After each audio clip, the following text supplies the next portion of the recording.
Hey guys, back, another video.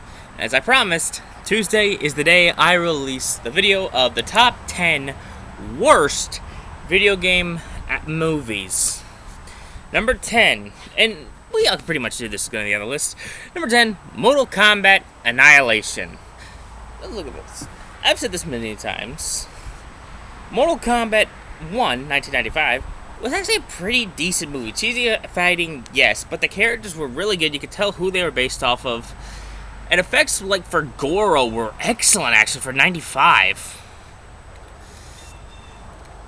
Then came the god-awful sequel, which pretty much, I think it suffered from the disease of not trying to make a movie, but more like trying to, or with a plot, because the plot is basically like a game, like the game. You beat Shao Kahn to protect the realms.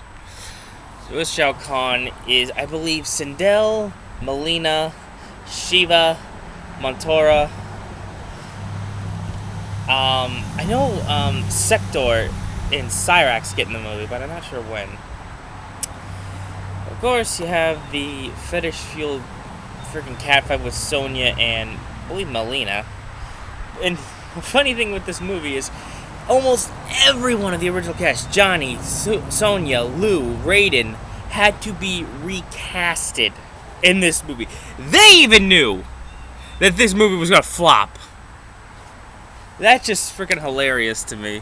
But yeah, I think a main problem with this is they didn't focus on really a plot or a theme. They focused on showing as many characters as possible in the movie.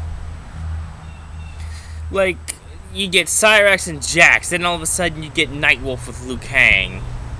I think Jade's in this as well. Was Jade in? Yeah, Jade was in the game when this movie was coming out. I've never seen Mortal Kombat Annihilation. I don't plan to see Mortal Kombat Annihilation. Number 9 is Max Payne with, oh god, what's his stupid name? Matthew Broderick.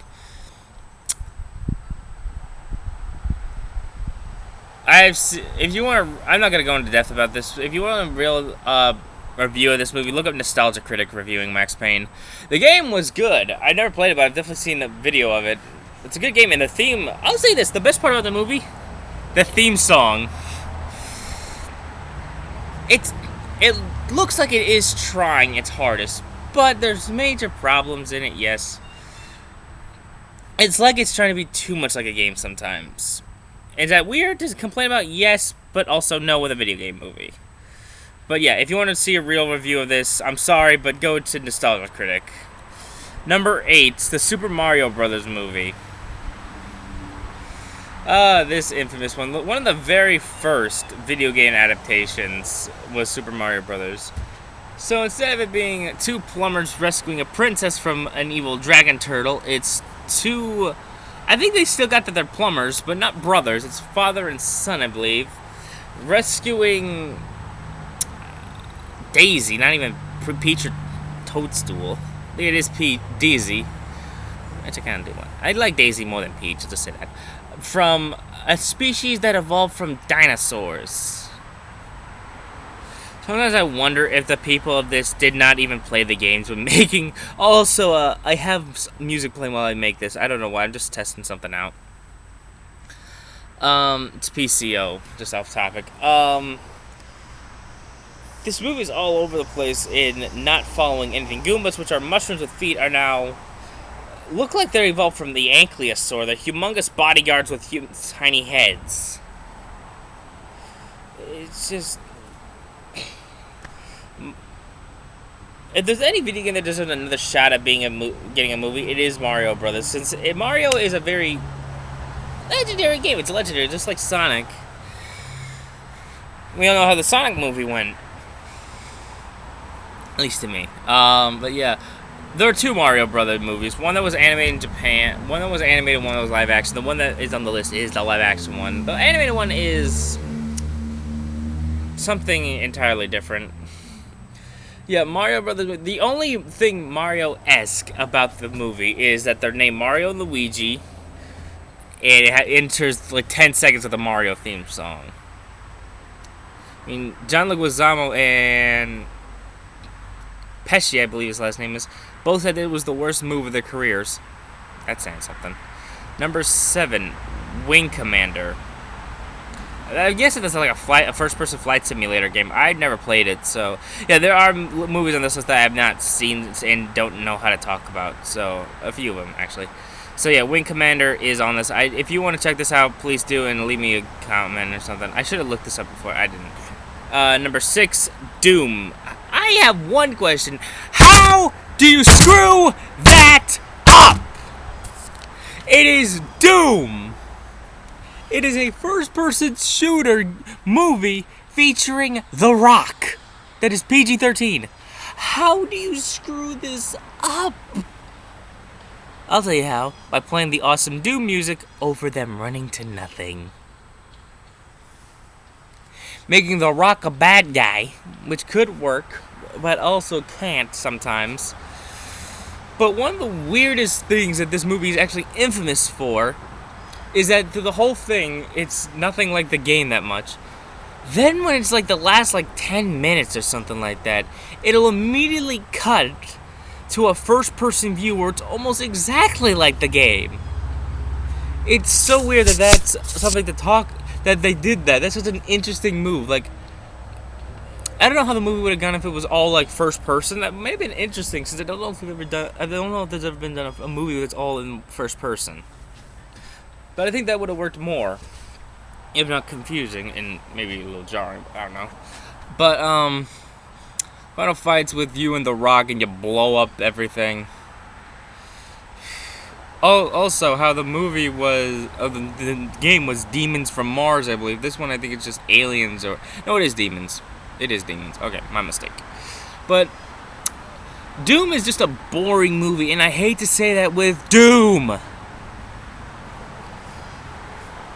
Anyway, number 5, Street Fighter.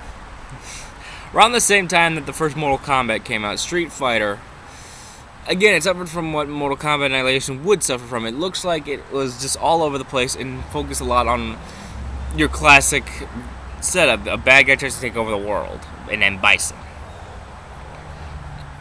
And that classic setup. The only thing it's crazy for is that it introduces as many characters as it can, and it's really all over the place, man. And of course, with any fighting game movie, you have the cheesy acting that can sometimes be acceptable, like Mortal Kombat and stuff like that. But then you get stuff like Street Fighter, Mortal Kombat Annihilation, and that bull crap. Never seen it. I saw a little thing from Nostalgia Critic, but I can't remember it. Should have looked these up, but I didn't. You know this from me. Number 4, Double Dragon. Oh, God. So if this sounds familiar to anything.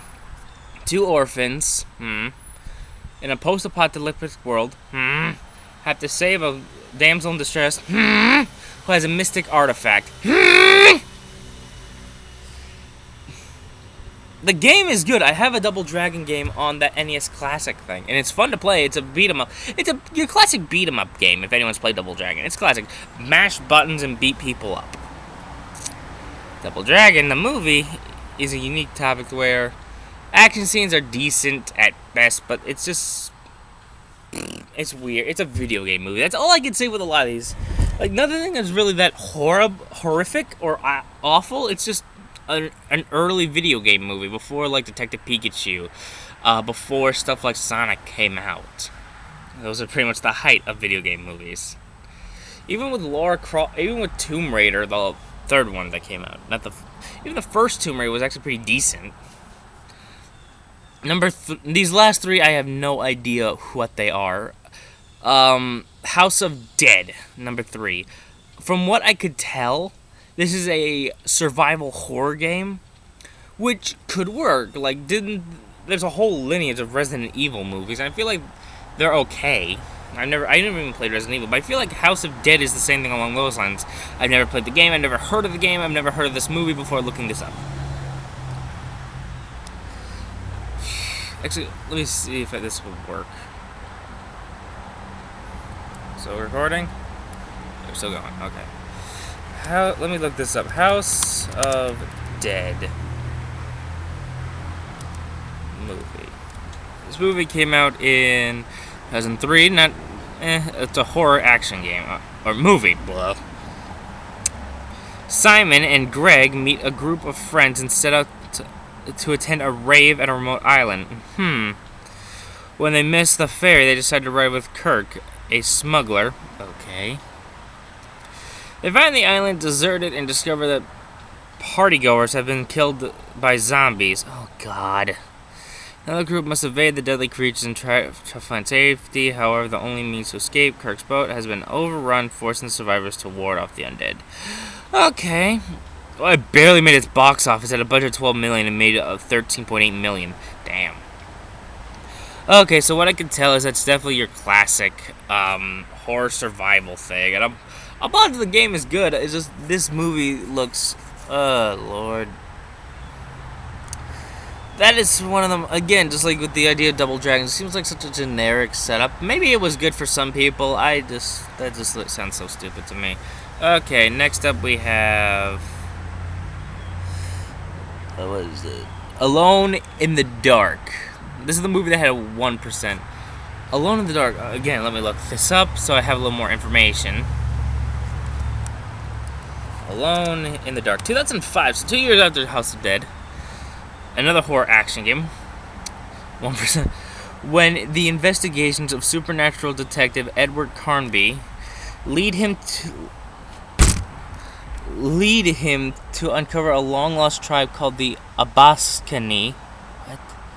He finds out that they worship demons. These evil creatures are now attempting to resurface in the world, and Edward can stop them only with the help of Aline Cedric, an archaeologist who also happens to be his old flame. Oh my God! With sinister forces attempting to take over Edward's mind, can he and Aline stop them before it's too late? Oh, this is another... Oh, this is by the same guy who directed House of Dead. That's interesting. This did not make its money back. Budget of $20 million, box office of 12.7. Oh my God. Jesus Christ. Tara Reid was in this shit. Really? This woman apparently has a... Let me sidetrack with this. Hold up.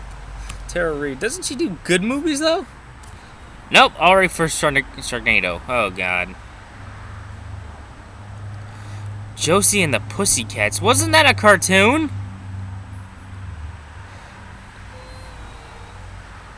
Oh, my God.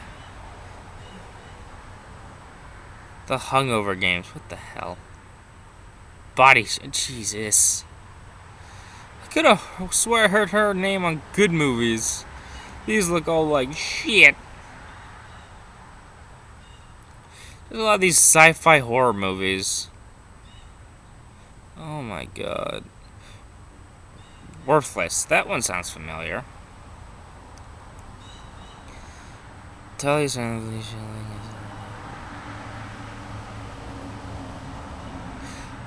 Oh. That's interesting. Okay. So yeah, I thought I saw that name Tara Reid on good stuff, but nope, she's just on that crap. A lot of those sci-fi horror movies. Anyway, back to this. Alone in the Dark, definitely another bullcrap movie with a bunch of stereotype gimmicks and stuff like that. Again, I've never seen these movies. I don't know anything about them, so don't take my word for any of this crap. Look them up yourself and find out how horrible they are.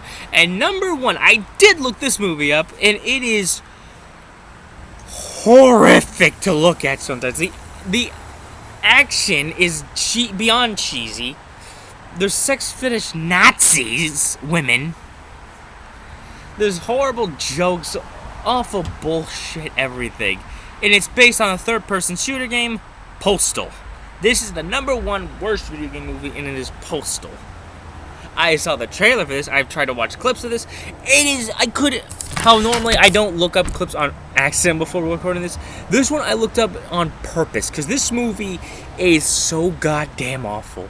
It's like the video game nerd movie of video game movies. And I can't even... It hurts me to say that because the angry video game nerd movie is looking like it's supposed to be this way. Because Nerd wrote it himself. Someone paid a big director or a director to write a video game movie on Postal, and it made this shit. I hate this movie with a burning passion. Later. Those are the top 10 worst video game movies. I'm sorry that this video was crazy, but you know that from me.